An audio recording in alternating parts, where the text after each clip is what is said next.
कैसे हैं आप लोग? खूब मस्ती हो रहा है। चलिए, तो पिछले क्लास में हम लोगों ने डिस्कस किया था कि डाइपोल के कारण इलेक्ट्रिक फील्ड इंटेंसिटी हम लोगों ने फाइंड आउट किया था। एक एक्सियल लाइन पर हम लोगों ने फाइंड आउट किया था जिसका वैल्यू आया था E=1/4πε0 2p/r² - 2rp/r² - l² का होल स्क्वायर। और उसी में जब हम लोगों ने कंडीशन जोड़ा था कि अगर r काफी बड़ा होगा l से, तब आया था 1/4πε0 2p/rp। ओके। और जब इक्वेटोरियल लाइन की बात हम लोगों ने किया था तो वहां पर हम लोग को आया था E = 1/4πε0 इक्वेटर पर p/r² + l² का पावर 3/2। और जब इसमें कंडीशन हम लोगों ने लगाया था कि r काफी बड़ा होगा l से, तो यहाँ पर एक वैल्यू आया था E = 1/4πε0 p/r। ये दो कंडीशन हम लोगों ने पढ़ा था। Okay.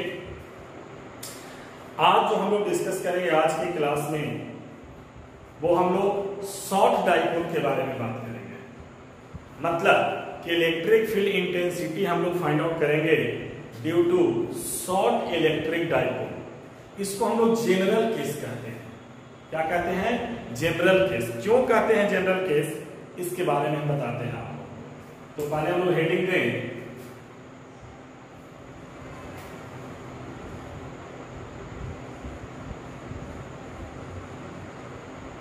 Electric field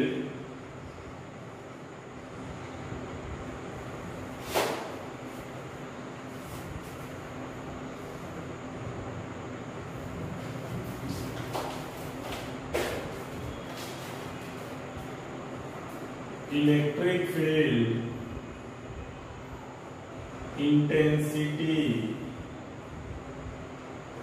at any point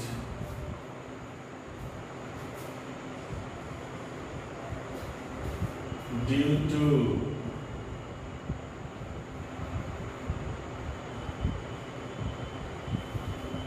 short electric dipole।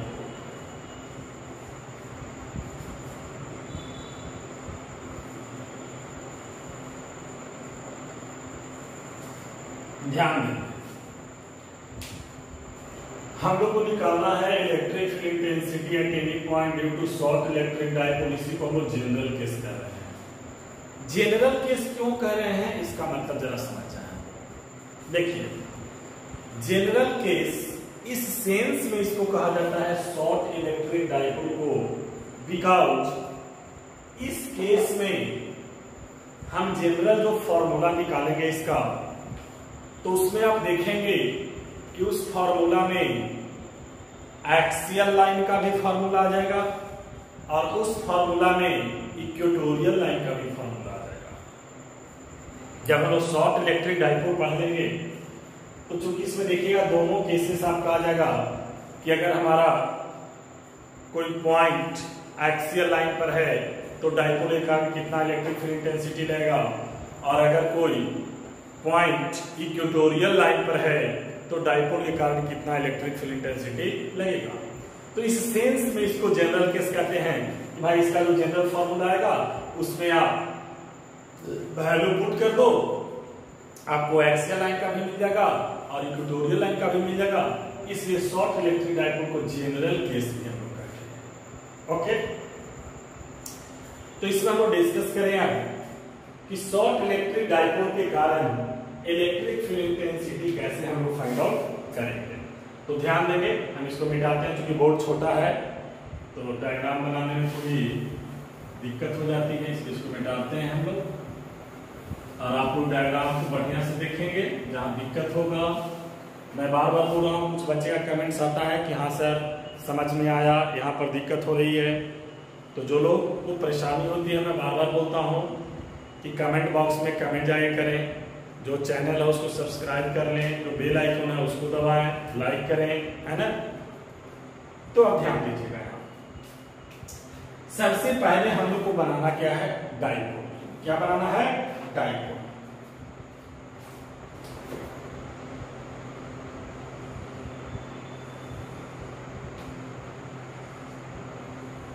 यही हमारा हो गया डाइपोल।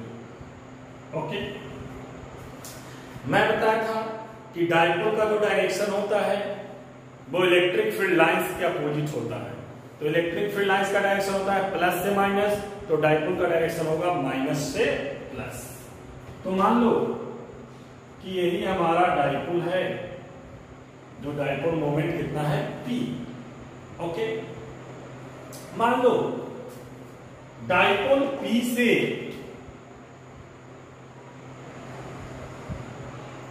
थीटा एंगल पर हमारा कोई लाइन है OP। हमारा कोई लाइन क्या है, OP। ध्यान देंगे, जो लाइन OP है वो थीटा से, सॉरी,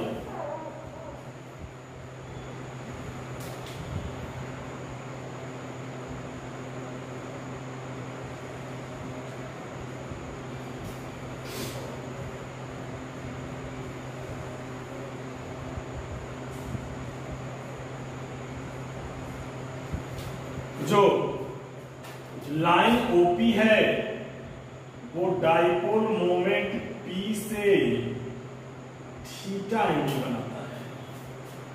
ध्यान दीजिएगा, जो लाइन हमारा OP है वो डाइपोल मोमेंट P से कितना एंगल पर है, थीटा एंगल पर। कितना एंगल पर, थीटा एंगल पर। तो डाइपोल मोमेंट P को हम लोग दो कंपोनेंट में रिजॉल्व कर सकते हैं। डाइपोल मोमेंट P को दो कंपोनेंट में हम लोग रिजॉल्व कर सकते हैं। इसका एक कंपोनेंट इधर हो जाएगा P साइन थीटा, और जिसके साथ एंगल बनाया वो वाला कंपोनेंट हो जाएगा P cos थीटा। अब आप देख सकते हैं कि कंपोनेंट हमेशा कितना पर, 90 डिग्री पर। जब आपको पढ़ाया गया था 11th में रिजोल्यूशन ऑफ वेक्टर, तो हम लोगों ने वहां पर पढ़ा था कि किसी भी वेक्टर को उसको कंपोनेंट में कैसे रिजॉल्व करेंगे, उसी को हम लोगों ने कहा था रिजोल्यूशन ऑफ वेक्टर। तो मैं बताया था आपको कि किसी भी वेक्टर का कंपोनेंट इनफाइनाइट होगा। मेरी बात को ध्यान से सुनेंगे, किसी भी वेक्टर का कंपोनेंट इनफाइनाइट होगा, लेकिन कंपोनेंट वेक्टर आपसे पूछे तो कंपोनेंट वेक्टर केवल और केवल दो। कितना होगा, दो। तो इस डाइपोल मोमेंट P को हम लोगों ने दो कंपोनेंट में तोड़ दिया। जिसके साथ एंगल बनाता है वो वाला कंपोनेंट ऑलवेज कोसाइन होता है, और दूसरा कंपोनेंट क्या होता है, साइन होता है। ये पढ़ाया गया है सारा चीज आपको वेक्टर में। तो देखिए, ये वाला कंपोनेंट इसी के साथ एंगल बनाया है, तो ये वाला cos थीटा हो गया, और ये वाला क्या हो गया, sin थीटा हो गया। और रिजोल्यूशन किसका किया है, डाइपोल मोमेंट का। तो देखिए P, तो P का एक कंपोनेंट P sin थीटा और एक कंपोनेंट P cos थीटा। अब यहां ध्यान देंगे, आप जरा यहां पर ध्यान दीजिएगा तो कुछ नजर आएगा कि देखिए, जो OP लाइन हमारा है उसी के पैरेलल हमारा P cos थीटा है कि नहीं है। तो पैरेलल है, इसका मतलब कि एक्सियल लाइन वाला केस हो गया, थीटा 0 डिग्री हो गया। और इस लाइन OP पर आप देख रहे हैं कि P sin थीटा क्या है, परपेंडिकुलर है। क्या है, परपेंडिकुलर है। तब परपेंडिकुलर है, इसका मतलब कौन सा केस हो गया, इक्वेटोरियल वाला। कौन सा केस, इक्वेटोरियल, क्योंकि थीटा कितना, 90 डिग्री। तो जरा ध्यान दे सकते हैं आप, इस P cos थीटा के कारण सपोज करो कि यहां पर E1 इधर लग रहा है, इलेक्ट्रिक फील्ड इंटेंसिटी। ओके, और एक परपेंडिकुलर है, तो इसके कारण मान लो कि E2 कहां लग रहा है, इधर लग रहा है। आप देखिए टेंशन मत लीजिएगा, आप ऐसा नहीं कि सर आपने इधर ये क्यों बनाया, कोई जरूरी नहीं है। आप इसके परपेंडिकुलर दोनों E1 और E2 कितना पर 90 डिग्री पर, क्योंकि P cos थीटा और P sin थीटा कितना पर 90 डिग्री पर आपस में है। आप इधर भी बना सकते हो, आप इधर भी E2 खींच सकते हो, दोनों 90 डिग्री पर केवल होना चाहिए। ओके, अब देखिए हम प्रीवियस क्लासेस में आप लोगों से बात किया था कि जब इक्वेटोरियल लाइन का केस आपको पढ़ाया था तो मैं बताया था कि जैसे ही दो फील्ड, दो फोर्स, दो वेक्टर साइमल्टेनियसली किसी पॉइंट पर एक्ट करता है तो इन दोनों के द्वारा इस पॉइंट P पर जो इलेक्ट्रिक फील्ड इंटेंसिटी होगा इन दोनों के कारण क्या करेगा, डायगोनली पास करेगा। किसका मतलब कि जो नेट इलेक्ट्रिक फील्ड होगा वो कैसे पास कर जाएगा, ऐसे, यही हमारा नेट इलेक्ट्रिक फील्ड होगा। अब आप देख सकते हैं कि आप क्या करो कि भाई इसके पैरेलल यहां ड्रॉ कर दे और इसके पैरेलल यहां ड्रॉ कर दे। तो अगर ये E1 है तो ये हो जाएगा E1 और E2 है तो E वाला कंपोनेंट हो जाएगा E2। इस P cos थीटा के कारण लगने वाला इलेक्ट्रिक फील्ड इंटेंसिटी E1 है। देखिए OP के एक्सियल लाइन पर हो गया और देखिए इस OP पर देखिए E2 परपेंडिकुलर है, P sin थीटा देखिए हमारा परपेंडिकुलर था, तो इन दोनों के कंबाइंड इफेक्ट का रिजल्टेंट इलेक्ट्रिक फील्ड हमारा E हो गया। अब देखिए मैं प्रीवियस क्लासेस में बताया था कि अगर हमारा देखिए कोई ट्रायंगल ले लो, तुम नाम को दे दो इसका A B P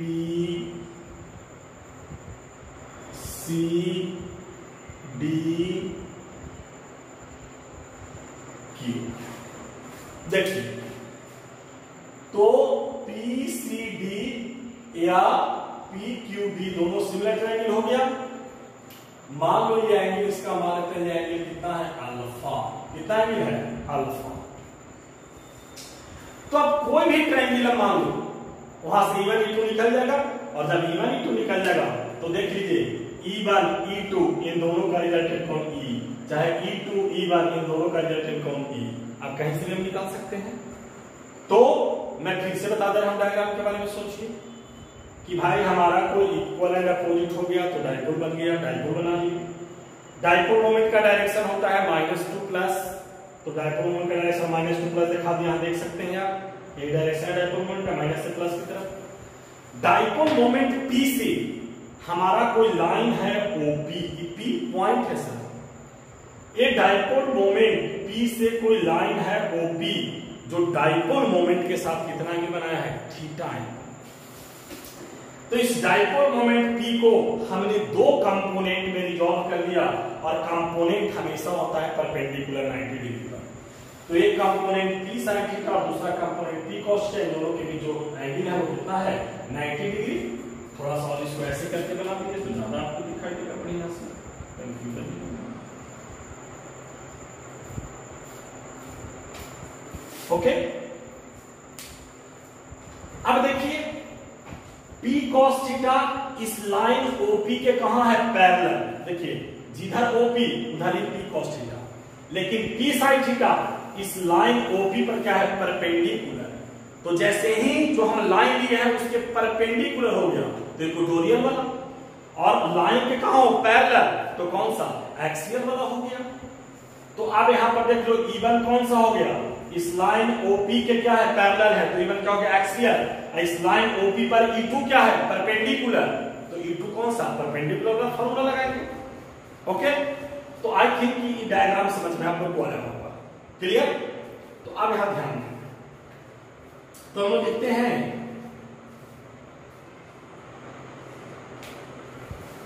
consider an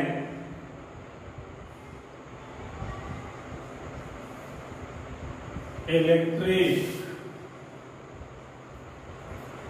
dipole AB of dipole length 12, जिसका डाइपोल लेंथ कितना होता है 12।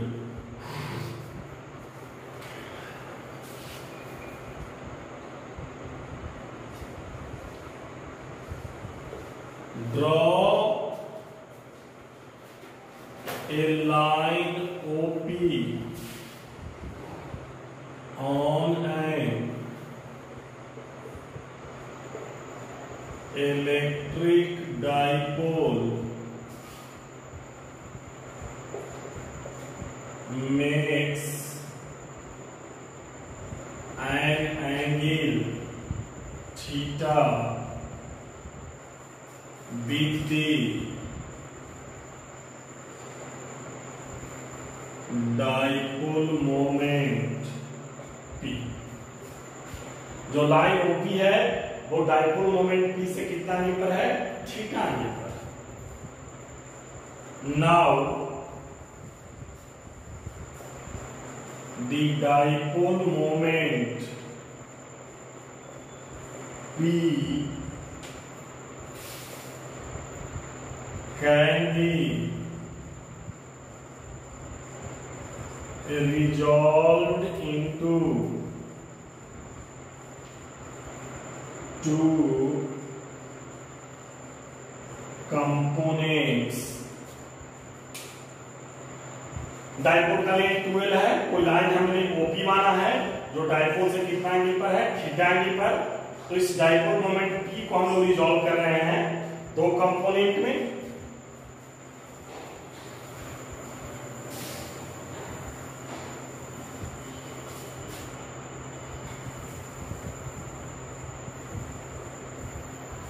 तो ध्यान देंगे, now the dipole moment P can be resolved into two components,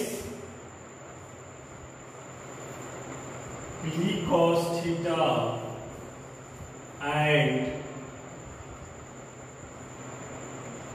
P sin theta। Okay, the component P cos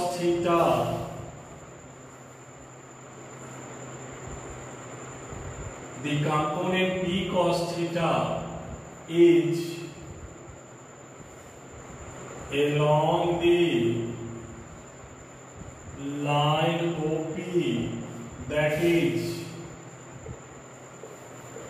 parallel to the line OP, and the component P sin theta is perpendicular to the line OP। और जो हमारा component P sin theta है वो dipole moment के क्या है, perpendicular है।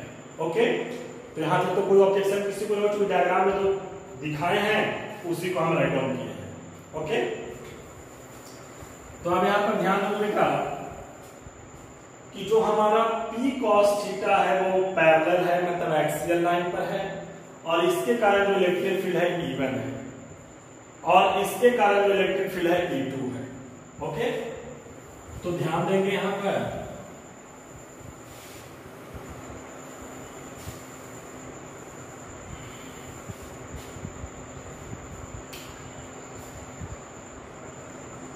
now the electric field intensity due to the component P cos theta is, तो E1, देखो E1 एक्सियल वाला केस हो गया, क्या हो जाएगा एक्सियल वाला case, 1/4 pi epsilon not 2p by, तो देखो 2p नहीं लिखेंगे, 2p तक p कहां निकाला है, p का कंपोनेंट ले रहे हैं ना, तो इसके लॉन्ग कंपोनेंट कितना है, p cos थीटा। देखिए वहां कंपोनेंट की बात नहीं थी तो p लिखते थे, यहां हम p को रिजॉल्व किए हैं दो कंपोनेंट में, p cos थीटा और p sin थीटा। तो एक बार हम p cos थीटा के कारण निकालेंगे, एक बार p sin थीटा के कारण निकालेंगे, और दोनों को निकाल कर फिर ऐड करेंगे बाई r क्यूब। मान लो इसकी दूरी कितना बेटे, r, डाइपोल OP का दूरी कितना है, r, तो ये कितना हो जाएगा r क्यूब। देख रहे हैं एक्सेल का केस हो गया। अब निकालेंगे electric field intensity due to component p sin theta. हम लिखिए देखिए किसके कारण, p cos थीटा के कारण, तो p ना लिख के p cos थीटा लिखेंगे, p ना लिख के क्या लिखेंगे यहाँ पर p sin थीटा। और देखिए p sin थीटा यहाँ पर परपेंडिकुलर है, तो ये वाला परपेंडिकुलर कंपोनेंट है E2, तो E2 इक्वेटोरियल वाला फार्मूला लिखो, तो कितना हो जाएगा 1/4 पाई एप्सिलॉन नॉट, वहां p बाई r क्यों, तब p के जगह पर p sin थीटा बाई कितना r।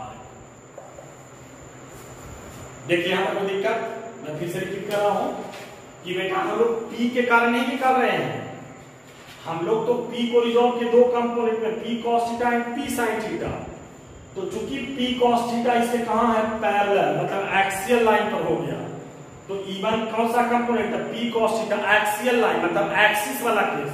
तो देखिए एक्सिस वाला केस ही ना पड़े, तो 1/4 पाई 2p बाई r क्यूब, तो यहाँ p ना है, p cos थीटा है, तो 2p cos theta by r cube. देखिए p sin थीटा परपेंडिकुलर, तो इस लाइन OP पर ही परपेंडिकुलर है, तो कौन सा केस, इक्वेटोरियल वाला, तो इक्वेटोरियल वाला केस ही था ना, E2 बराबर 1/4 पाई p बाई कितना r क्यूब, तब p ना होने देता है p sin थीटा, तो p sin थीटा को लिखे हैं, कंपोनेंट के कारण निकाल रहे हैं। अब यहां ध्यान दोगे बेटे कि जब हमारा E1 निकल गया, E2 निकल गया, तो E ना निकल जाएगा, E क्या हो जाएगा, √E1 का स्क्वायर प्लस E2 का square plus 2E1 E2 cos theta. तो देखिए E1 और E2 के बीच में एंगल कितना बना, 90, तो cos 90 का 0, तो दबला कंपोनेंट को लिखे कोई फायदा है नहीं। तो आप ध्यान दो बेटा, यहाँ पर हम मिटाते हैं, मैं बार बार बोल रहा हूँ क्योंकि बोर्ड हमारा छोटा है इसलिए बार बार मिटाना पड़ता है हमको, यही परेशानी होती है मेरे साथ। अब ध्यान देंगे यहाँ पर जरा सा, मैं लिख रहा हूं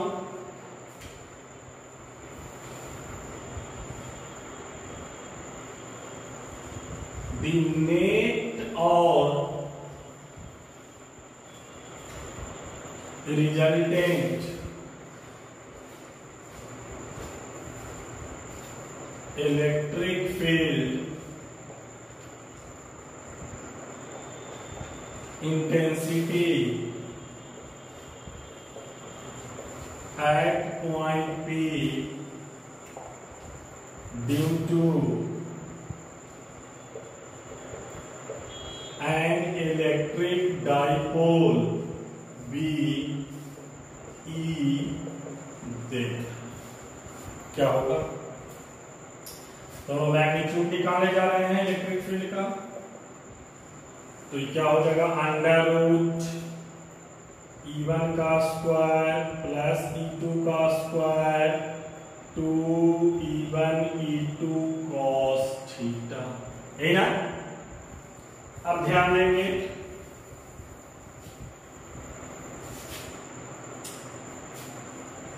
mod E √E1 का स्क्वायर, तो E1 का स्क्वायर पता है वो 1/4 पाई epsilon not 2p cos theta by r cube पूरा का square plus 1/4 pi epsilon not p sin theta by r cube पूरा का स्क्वायर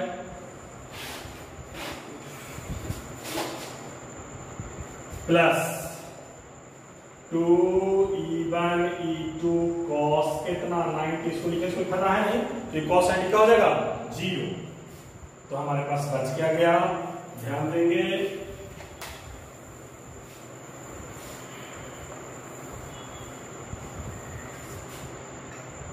तो E वाला टर्म तो 0 हो गया, क्योंकि cos 90 क्या होता है 0। तो mod E हो जाएगा अंडर रूट E1 का स्क्वायर प्लस E2 का square plus 2E1 E2 cos 90 degree.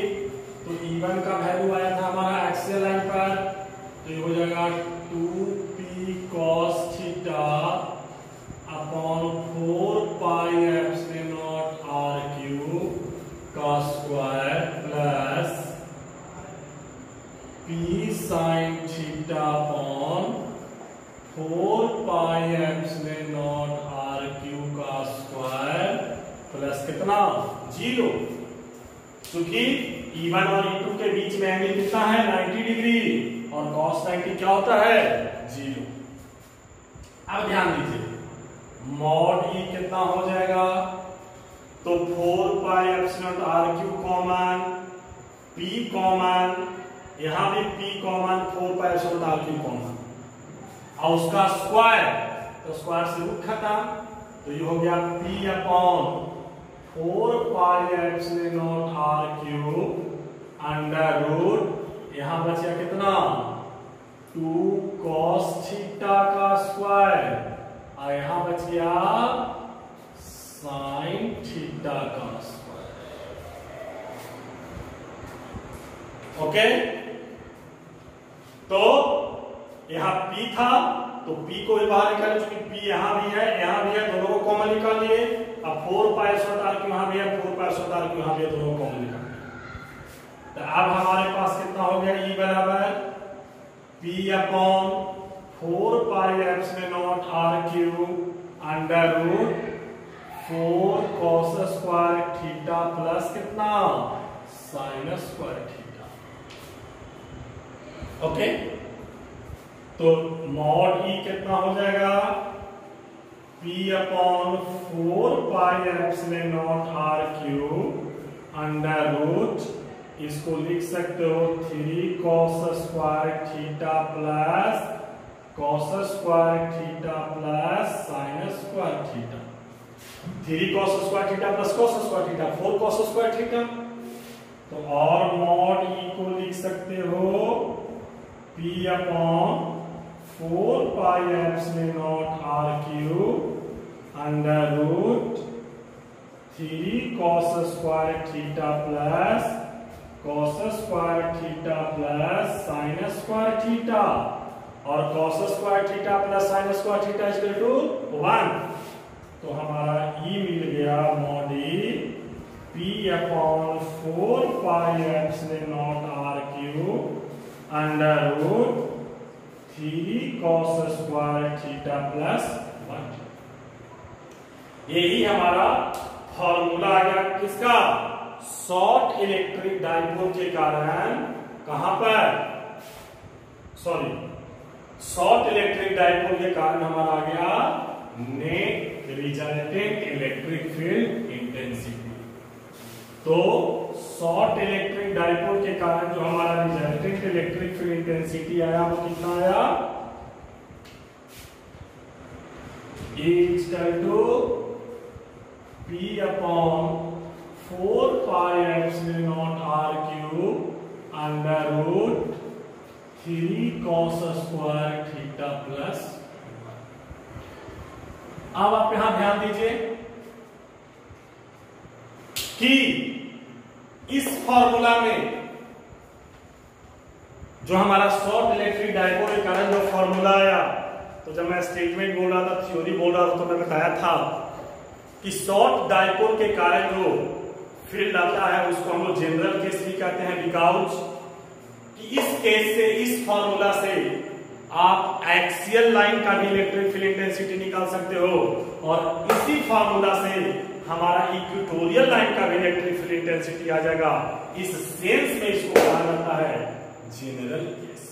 Okay, देखते भी हैं इस बार मैथमेटिकल डेरिवेशन करके। अब आपसे पूछ सकता है चूंकि electric field intensity vector quantity है तो आपसे पूछ सकता है कि बताओ कि जो रिजल्टेंट इलेक्ट्रिक फील्ड इंटेंसिटी है उसका डायरेक्शन क्या होगा। तो हम लोग निकालने जा रहे हैं direction of resultant field intensity E। तो ट्रायंगल नाम दे दो कुछ, OP AB नाम दे थे, ABP CD Q। तो ट्रायंगल किसमें, DPQ में, DPQ में। तो tan अल्फा हो जाएगा E2 बटा में E1। तो E2 हमारा कितना आया है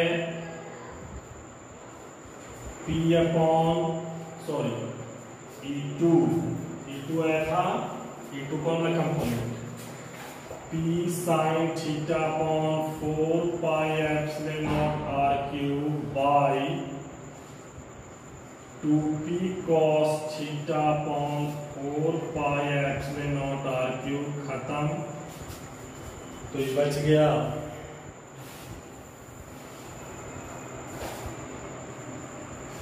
tan अल्फा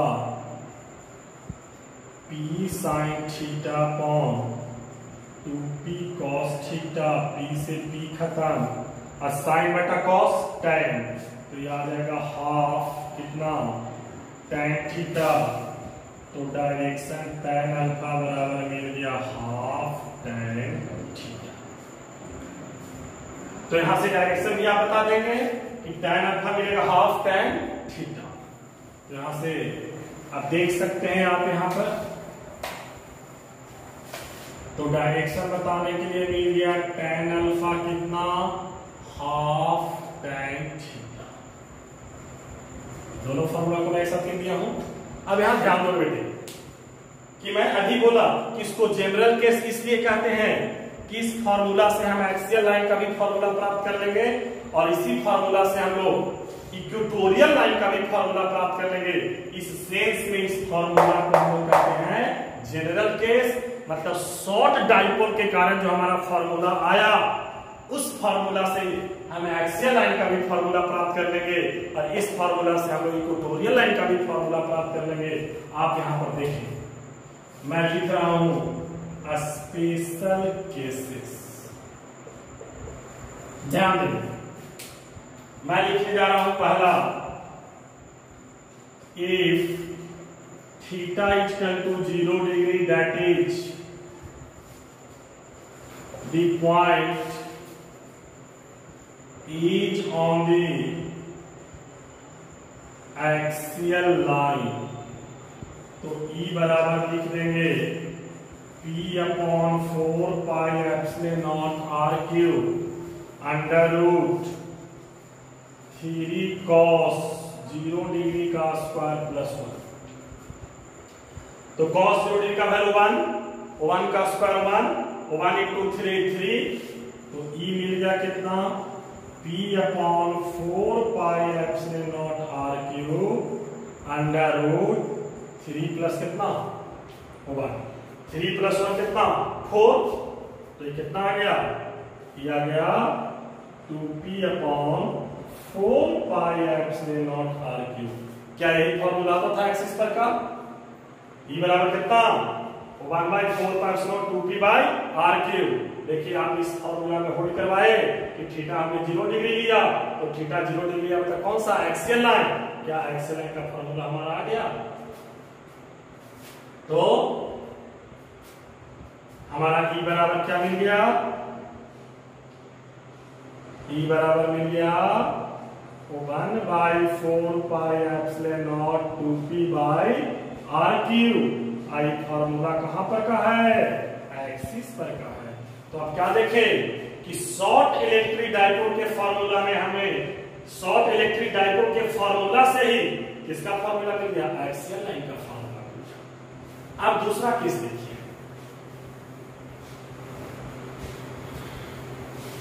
दूसरा केस में हम लोग थीटा क्या लेंगे 90 degree. If theta is equal to 90 degree that is the point is on the equatorial line, तो ये हो जाएगा P/4πε0r³ 3 cos 90 डिग्री का स्क्वायर प्लस 1। अब देखिए cos थीटा कितना है 90 डिग्री, cos 90 0 0 into 3 0 0 plus 1 1 का रूट कितना 1, तो E कितना मिल गया इस केस में P/4πε0r³ √3 into 0 plus 1 इसका रूट कितना मिल गया 1/4πε0p/r³। देखिए क्या ये केस इक्वेटर पर का है कि नहीं, तो इक्वेटर पर का फॉर्मूला हमारा मिल गया यहां से कितना मिल गया, तो E इक्वेटोरियल मिल गया 1/4πε0p/r³। आप डायरेक्शन बता सकते हैं tan अल्फा से। आप यहां ध्यान दो, अब आप देख सकते हैं कि मैथमेटिकली भी हमारा प्रूफ हो गया कि हम शॉर्ट डाइपोल का जो फॉर्मूला है उससे एक्सिस पर का भी फॉर्मूला हम फाइंड आउट कर सकते हैं, और उसी फॉर्मूला से हम लोग इक्वेटर पर का भी फॉर्मूला फाइंड आउट कर सकते हैं। इसीलिए मैं उस समय आपको ओरली बोला था कि जनरल केस इसलिए शॉर्ट डाइपोल को कहते हैं क्योंकि शॉर्ट डाइपोल से ही एक्सिस और इक्वेटर दोनों का फॉर्मूला हम लोग फाइंड आउट कर लेंगे। इसलिए शॉर्ट इलेक्ट्रिक डाइपोल जो हम लोग पढ़े उसको जनरल केस इसीलिए कहा जाता है कि इससे हम लोग एक्सियल लाइन का भी फॉर्मूला प्राप्त कर लेंगे और इक्वेटोरियल लाइन का भी फॉर्मूला प्राप्त कर लेंगे। तो आई थिंक कि आपको डायग्राम भी समझ में आ गया होगा, और इसका जो हमने डेरिवेशन किया तो शॉर्ट इलेक्ट्रिक डाइपोल का फॉर्मूला यही हुआ P/4πε0r³ √3 cos² थीटा प्लस 1। मैं बार बार बोल रहा हूं कि r³ लिखा हूं, इसका मतलब सिंपल हो गया, ये जो r है ये डिस्टेंस जो l है उससे काफी क्या है बड़ा है, तब ये फॉर्मूला होल्ड कर रहा है। ओके, तो शॉर्ट डाइपोल का केस भी बन गया। अब इस तरह दो आपका वार्षिक का क्वेश्चन होगा, उसको क्वेश्चन को बताएंगे। Okay, thank you very much.